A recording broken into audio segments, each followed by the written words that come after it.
Kas sa tahad teada, kuidas restorani peakokk kasutab tehisintellekti oma igapäevatööde tegemistes? Me teemegi selliseid lühikesi lõike inimeste igapäevaelus, kes kasutavad tehisintellekti ja me saame teile näidata, et tegelikult tehisintellekti kasutamine on väga lihtne, kui sa õpid ära lihtsalt mõned sammud. Aga meie peakoka jaoks, kes meil täna esimeses sellises videolõigus on, me tegime ühe väikese ülesande. Me lähme täna kaubanduskeskusesse ja küsime erinevate inimeste käest, et milliseid toiduaineid peakokk võiks oma toitudes kasutada. Peakokk seda ei tea, mis toiduained on. Ja nende toiduainete järgi siis peakokk peaks valmistama meile roa ja vaatame, kas ta oskab kasutada selleks tehisintellekti abi või ta mõtleb ise selle toidu välja. Aga lähme nüüd kaubanduskeskusesse. Let's go! Mis nimed üks koostisosa, mida üks peakokk võiks oma retseptis kasutada? Kartul, tüümian. Ja ma arvan, top lihavalik minu poolt on lõhes. Lõhe, selge pilt, aitäh sulle! Kurk. Sool. Munad. Ma ütleks, et melon või arbuus, ma arvan. Porgand. Aitäh teile! Täna me läheme siis restoran Phoenixisse, kus restoran Phoenixi peakokk ja omanik valmistab meile lõuna etteantud toitudest. Me tegime ennem küsitluse kaubanduskeskuses erinevate inimeste käest, et nad ütleksid ühe toiduaine, mida peakokk võiks toidus kasutada. Aga me läheme täna sisse, ega peakokk ei tea, mis toiduained on siin sees. Ja laseme tal siis etteantud toitude järgi valmistada lõuna 4 inimesel. Läheme sisse. Tervist. Tere, Sergei! Tervist. Rõõm näha. Meil on Sergeile üks ülesanne, aga ta täpselt ei tea, me lihtsalt broneerisime ta ära 8 tunniks. Aga lähme siia Valgemaa kätte ja ma siis seletan sulle, mis teema on. Et meie mõte on selles, et me anname sulle valmistada toitu nendest toiduainetest, mida inimesed kaubanduskeskuses ütlesid, mida peakokk võiks toidu sisse panna. Sergei seda ei tea, mida me talle täna leti peale tõstame. Ja vaatame, kuidas Sergei sellega hakkama saab siis. Väga huvitav. Nii, ma hakkan siit välja tõstma neid asju, mida inimesed siis nimetasid. Kõigepealt melon. Nii. Siin on siis tüümian. Kurk. Kurk. Mingi salat tuleb siitest. Muna. Muna. Siis on 5 suuremat kartulit siin. Siin on korralikult porgandid. Siin on lõhekala, kuskil 800 grammi ja köögikoor. Ja et nendest toiduainetest, mis siin on, nüüd Sergei, sul on ülesanne valmistada üks lõuna 4 inimesele. Kas see on võimalik? Ikka on. Aga ma arvan, teeks täna midagi huvitavat, et teeks teistmoodi, et kasutaks näiteks ChatGPT abi. Mis arvad? Aga palun. Vaatan, mida tema välja pakub meile. Et ma sisestan need toorainet sisse ja lasen tal anda siis sellise sisendi, et tee palun üks praad 4 inimesele. Aga mul on küsimus, sa oled 30 aastat olnud kokanduses. Ja. Kas sa kahtled enda oskustes, et võtad ChatGPT abiks? Miks sa ChatGPT abiks võtad? See on hea küsimus. Lihtsalt ma arvan, proovime seda teha nii, et asja huvitavamaks. Et ma oskan süüa teha, ma teeks kohe mingi lõheprae, võib-olla mingi väikse kurgi meloni salati, aga et huvitavamaks teha, vaatan, mida ta meile pakub ja võib-olla natuke, kuna inimesed kasutavad seda täna päris palju, et võib-olla siis, et nad ei kardaks, vaid nad prooviksid seda kasutada. Aga proovime. Aga ma vaatan, et sul on arvuti seal, et lähme arvutisse või? Lähme arvutisse. Nii, nüüd hakkame siis talle sisse söötma need toorained ChatGPT-le ja tavaliselt ma üritan temaga hästi viisakalt käituda ja ma ütlen talle tavaliselt tere. Ma määran ära talle rolli.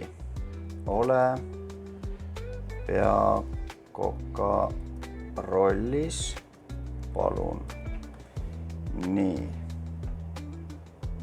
Selge, astun peakoka rolli. Ühesõnaga, nüüd me sisestan... Aga äkki ma aitan sulle siis nimetada neid asju, sa saad sisestama hakata. Ja ütle palun siis... Nii, siin on üks kurk. No koorega kartul. Koorega kartul. Siis on porgandid. Siis on melon. Tüümian. Siis on muna. Siis on lõhe. Ja siis on üks köögikoor. nii, ja siis ma palun talt, et ta koostaks meile täna siis 4 inimesele ühe prae.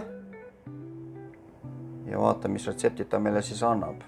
Nii, ja nüüd ta genereeris meile 2 retsepti ja ma valin, ma arvan neist esimese.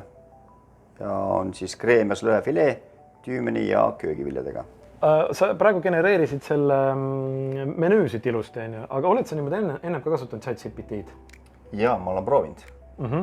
Ja oled sa mõne toidu ise ka proovinud selle järgi siis nagu reaalselt nagu valmis teha? Loomulikult näiteks mul oli eelmine aasta talv menüüs, ma mõtlesin, mis magustoitu teha, kreembrüleesid, ma olen igasugused teinud, tahtsin midagi uut proovida ja mõtlesin, et palusin tal siis teha selline talvine ja talvistest hooaja toorainetest siis magustoitu ja ütlesin, et kreembrüleed ma soovisin. Ja ta pakkus mulle kohe ühe huvitava kreembrülee, mis oligi siis ingveri ja apelsini. Ja ma proovisin, võtsin kohe menüüsse ja väga hästi töötas. Et kõik on väga põnev selles mõttes, et Sergei valis välja kreemias lõhefilee, tüümeni ja köögiviljadega, et mul juba seda menüüd vaadates hakkab suu vett jooksma, et ma nüüd ootan, millal Sergei selle kõik valmis teeb. Ja laseme siis Sergei toimetama nende toiduainetega, mis on inimeste poolt välja valitud ja köök on sinu. Tuld? Teeme ära. Teeme ära. Lähme kööki.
Meie siis tänased need road 4 inimesele.